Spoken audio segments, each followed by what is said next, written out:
오늘 본문은 로마서 2장 1절부터 11절까지 말씀을 읽었습니다. 그리고 설교 제목은 그러므로 남을 판단하는 사람아. 남을 판단하라는 걸까요? 아니면 판단하지 말라는 걸까요? 오늘 본문은 로마서 2장 1절은 사도 바울이 로마에 있는 교인들을 향해서 다른 사람을 판단하는 사람아, 이렇게 누군가를 부르는 것 같은 문장으로 시작하고 있습니다. 오직 믿음으로 살기 위해서는 두 가지를 함께 알아야 되는데, 첫째, 복음에 나타난 하나님의 의가 무엇인지 알아야 된다. 하나님의 의만 알아서 되는 것이 아니라 하늘로부터 내리는 하나님의 진노도 알아야 된다. 그래서 지난주부터 이 하나님의 진노를 피하며 오직 믿음으로 사는 법에 대해서 말씀을 전하고 있습니다. 지난주 여러 가지 하나님의 진노 가운데 마지막 때에 반드시 내려질 하나님의 진노, 그것은 하나님의 심판이죠. 그 심판과 달리 날마다 일상의 삶 속에서 우리 삶 속에서 우리가 경험할 수 있는 하나님의 진노는 무엇인가? 내버려 두시는 것. 내가 내 마음대로 내 뜻대로 사는데도 불구하고 하나님께서 간섭하지 않고 그냥 그대로 살도록 내버려 두시는 것만큼 무서운 진노가 없다. 이렇게 말씀드렸습니다. 하나님께서 개입하지 않으시고 그대로 내버려 두시면 우리 인생이 어떻게 될까요? 우리 자녀들, 부모님들이 개입하지 않고 그냥 하고 싶은 거 다 하면서 살면 어떻게 될까요? 뭐라고요? 네, 원하는 것 같은데 하나님께도 마찬가지죠. 지난주 로마서 1장 25절까지 읽었는데요. 사도 바울은 이어지는 1장의 26절부터 마지막 32절까지 정말 하나님께서 한순간도 우리 삶 속에 개입하지 않고 인간들을 그냥 내버려 두시면 우리 인간들의 삶이 어떻게 되는지를 그대로 아주 구체적으로 말씀에 기록해 두었는데, 오늘 본문 로마서 2장을 설교하기 전에 이 부분 로마서 1장 26절부터 32절 말씀을 제가 먼저 읽어드리려고 합니다. 26절, 이 때문에 하나님께서 그들을 부끄러운 욕심에 내버려 두셨으니 곧 그들의 여자들도 순리대로 쓸 것을 바꾸어 영리로 쓰며. 부끄러운 욕심 내버려 두셨으니, 우리가 믿음으로 살지 않으면 부끄러운 욕심으로 살게 됩니다. 그리고 하나님께서 가만 내버려 두면 부끄러운 욕심으로 살다가 그 열매가 무엇인지를 구체적으로 기록하고 있는데, 여자들도 순리대로 쓸 것을 바꾸어 영리로 바꾼다. 영리로 산다. 원어의 의미를 살펴보면 이것은 오늘 우리 자녀들과 함께 예배드려서 제가 좀 망설여지긴 하는데, 이것이 바로 하나님께서 정하신 질서대로 사는 게 순리대로 사는 것이고, 그 질서를 깨면서 사는 것을 거꾸로 사는 영리다. 이 부분을 사실 한국말 성경이 아니라 원어로 딱 읽고 전체 문맥을 좀 넓게 앵글을 가지고 본문을 읽으면 이거 성적인 질서에 대해서 이야기하는 겁니다. 여자들, 하나님께서 태초에 천지를 창조하시고 남자와 여자를 창조하시고 둘이 가정을 이룰 수 있도록 한 몸이 되게 하셨는데, 그 순리대로 살지 않고 영리대로 산다는 것. 여자들도 순리대로 쓸 것을 바꾸어 영리로 쓰며. 레즈비언에 대한 표현이란 말이죠. 27절을 읽으면 또 여자들뿐만 아니라 그와 같이 남자들도 순리대로 여자 쓰기를 버리고 서로 향하여 의목이 부릴 듯하며 남자가 남자와 더불어 부끄러운 일을 행하여 그들의 그릇 때문에 상당한 보응을 그들 자신이 받았느니라. 여러 가지 하나님의 진노, 하나님께서 그냥 내버려 두시는 인생이 하나님의 창조의 질서 안에 있지 않고 거꾸로 사는 사람들의 삶이 어떻게 되는 것인지 계속해서 이야기합니다. 28절. 또한 그들의 마음이 하나님 두기를 싫어하며 하나님께서 그들을 그 상실한 마음대로 내버려 두사 하나님께서 부끄러운 욕심, 하나님을 싫어한 마음, 그 상실한 마음 그대로 내버려 두사 합당하지 못한 일을 하게 하셨으니 29절. 곧 모든 불의, 추악, 탐욕, 악의가 가득한 자요, 시기, 살인, 분쟁, 사기, 악독이 가득한 자요, 수군수군하는 자요. 30절. 비방하는 자요, 하나님께서 미워하시는 자요, 능욕하는 자요, 교만한 자요, 자랑하는 자요, 악을 도모하는 자요, 부모를 거역하는 자요. 31절. 우매한 자요, 배약하는 자요, 무정한 자요, 무자비한 자라. 그들이 이 같은 일을 행하는 자는 사형에 해당한다고 하나님께서 정하심을 알고도 자기들만 행할 뿐 아니라 또한 그런 일을 행하는 자들을 옳다 하느니라. 여러분, 이 부분이 로마서 1장 지난주 설교한 이후에 26절부터 32절까지 사도 바울이 하나님께서 우리 삶에 개입하셔서 오직 믿음으로 살 수 있도록 끊임없이 개입하셔서 우리 뜻대로 우리 마음대로 가고 싶은 거 먹고 싶은 거 하고 싶은 거 못하게 끊임없이 꺾으시고 간섭하시고 막으시고 때로는 죽을 것 같은 고통 속에서도 하나님께서 그렇게 붙잡아 주고 계시기 때문에 우리가 지금 이런 모든 하나님께서 내버려 주실 때 경험할 수밖에 없는 하나님의 진노를 피하며 우리가 살 수 있는 겁니다. 다시 한번 오늘 자녀들뿐만 아니라 우리 자녀들 보면서 부모님들이 가만 내버려 두면 자녀들이 어떻게 될 것인가? 하나님께서 한순간도 우리 삶을 개입하지 않고 그냥 내버려 두면 우리가 어떻게 될 것인가? 기억하고 돌아보면서 믿음으로 사는 법을 다시 한번 결단해야 됩니다. 이제 오늘은 로마서 2장 이어지는 2장 1절부터 11절 말씀 통해서 좀 간략하게 요점을 정리해야 될 것 같은데요. 하나님의 진노와 심판의 대상이 어떤 사람들인지 조금 무섭게 들릴더라도 꼭 우리가 함께 기억하면서 세 가지 오늘도 주제로 나누고자 합니다. 첫 번째요. 우리 어린이부와 청소년부 청년들도 잘 기억했으면 좋겠어요. 하나님이 어떤 사람들을 심판하느냐, 어떤 사람들에게 하나님께서 하나님의 진노를 내리는가. 첫 번째는요, 남을 판단하는 자는 하나님의 심판을 피할 수 없다는 겁니다. 말씀 읽어드릴게요. 1절. 그러므로 남을 판단하는 사람아, 누구를 막론하고 내가 핑계하지 못할 것은 남을 판단하는 것으로 내가 너를 정죄함이니 판단하는 내가 같은 일을 행함이니라. 이런 일을 행하는 자에게 2절. 하나님의 심판이 진리대로 되는 줄 우리가 아노라. 남을 판단하는 사람에게 하나님의 심판이 임한 것이고 이게 진리라는 겁니다. 3절. 이런 일을 행하는 자를 판단하고도 같은 일을 행하는 사람아, 내가 하나님의 심판을 피할 줄로 생각하느냐. 사람을 판단하는 사람아, 누군가를 부르는 것 같고, 그리고 3절 마지막에 피할 줄로 생각하느냐 질문하는 것 같지만 1절부터 3절까지 말씀의 의미와 그리고 그 주장, 메시지는 분명하죠. 다른 사람을 판단하지 말라는 겁니다. 잠깐 생각해 보았는데 우리가 인간은 누구든지 이 사고할 만한 능력이 있잖아요. 할렐루야 찬양대가 찬양할 때마다 교인들은 은혜만 받는 게 아닙니다. 잘한다 못했다 판단합니다. 할렐루야. 솔직히 아멘 하시잖아요. 지난주보다 좀 나은데? 우리 이렇게 판단하죠.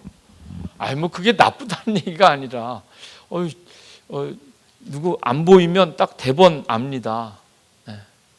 저도 버릇인지 모르겠는데 할렐루야 차는데 딱 쓰면 숫자 붙으세요. 앞줄에 뒷줄에 하면서. 이건 우리가 하려고 하는 게 아니라 뭔가를 판단하는 것은 사고와 이성을 가진 사람은 누구든지 하죠. 우리 자녀들과 함께 이렇게 가끔씩 예배 드릴 때 우리 부모님들 정말 조심하셔야 됩니다. 제가 지난주에 잠깐 깜빡 잊고 그 얘기를 안 했는데요. 우리 아이들도 다 보고 판단합니다.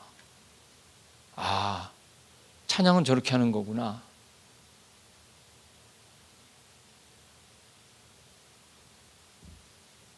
예배는 이렇게 드리는 거구나. 아, 한 5분 정도 늦게 들어오는 게 딱 적당한 거구나. 이렇게 판단할 수 있단 말이에요.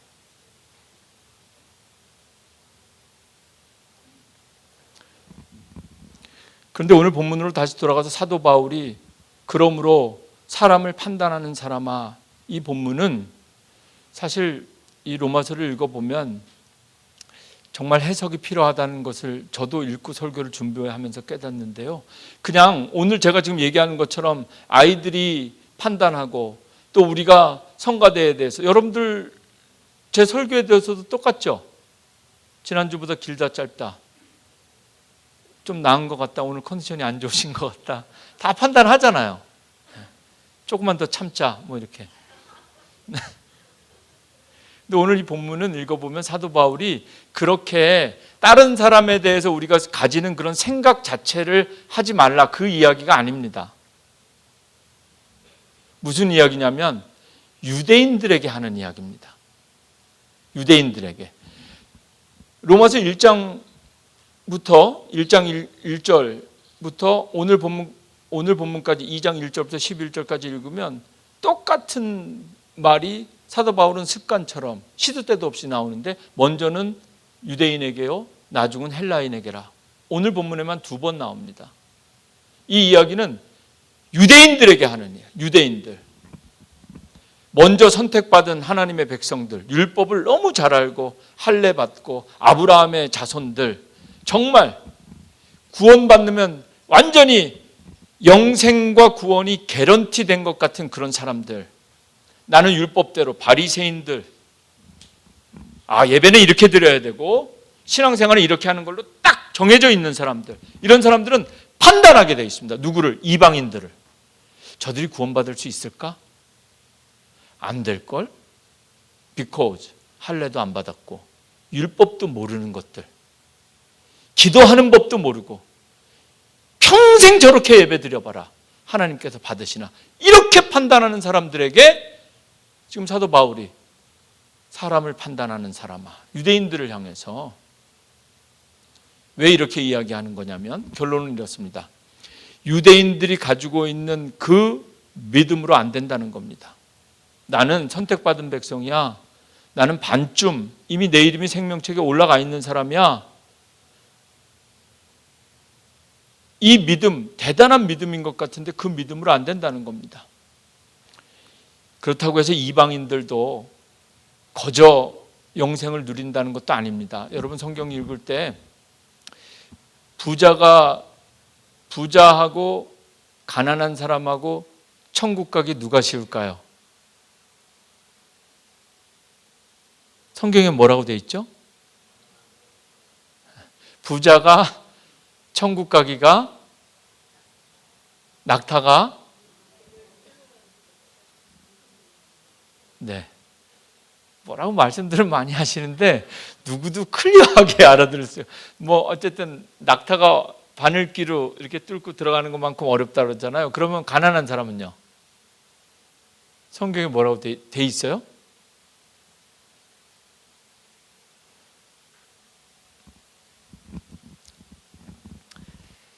부자가 들어가기 어렵다고 해서 가난한 자도 거저 들어가는 건 아닐 겁니다.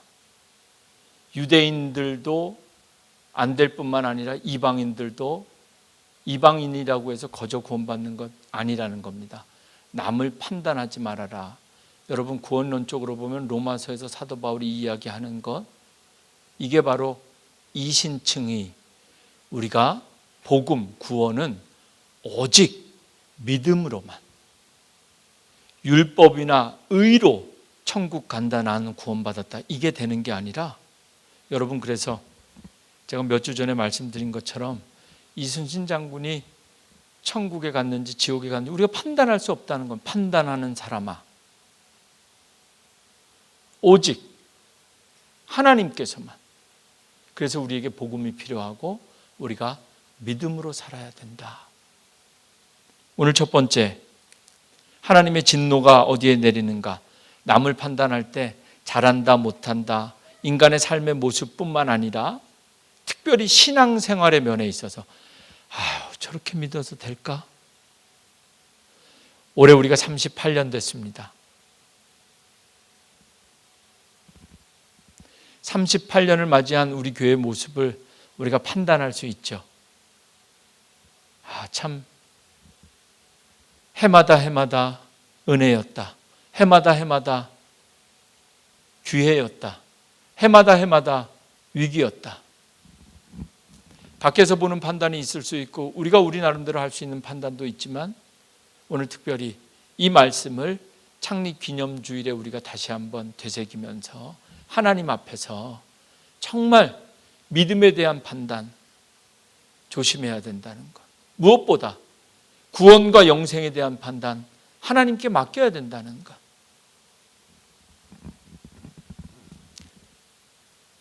교회 다닌다고 안 다니는 사람들 함부로 판단할 수도 없습니다. 교회 안에 있는 우리 서로 직분 다르고 오늘 특별히 창립기념주일을 맞이하여 새로운 권사님들, 집사님들 임명합니다. 새로운 일꾼들이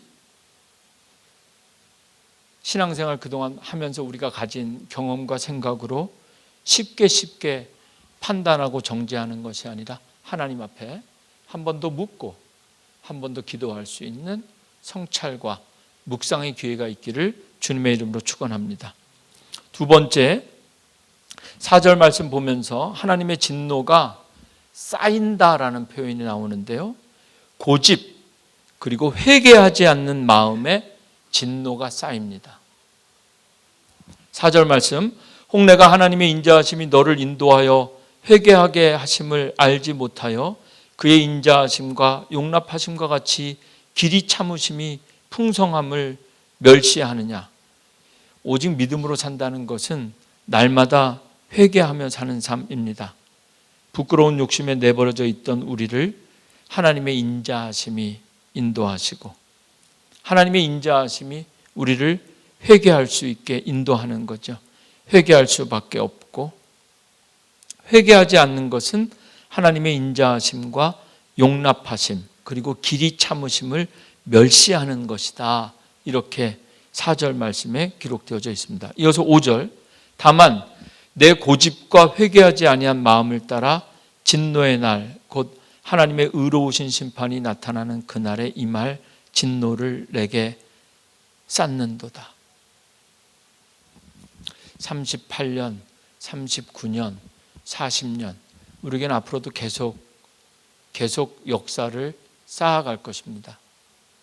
이 땅에 하나님의 진노를 쌓는 것이 아니라 하나님 앞에서 난 오직 믿음으로 산다. 이것은 내가 가진 믿음을 고집하는 것이 아니라 하나님 앞에서 해마다 날마다 회개함으로 나의 믿음을 꺾고 하나님께서 주시는 새로운 믿음으로 믿음에 이르는 삶.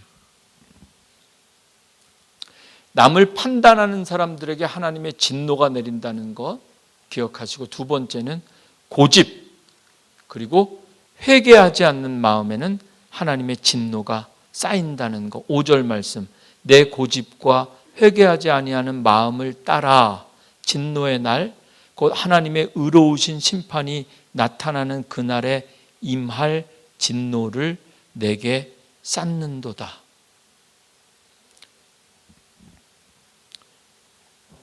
이제 우리 교회가 38년 됐다고 합니다. 이쯤 되면 믿음 좋은 것과 고집이 센 것 쯤은 스스로 구분할 줄 알아야 됩니다. 오직 믿음으로 산다는 것은 하나님의 인자하심과 용서하심과 오래 참으심을 따라 날마다 새로운 회개로 고집을 꺾고 하나님의 진노를 피하는 삶.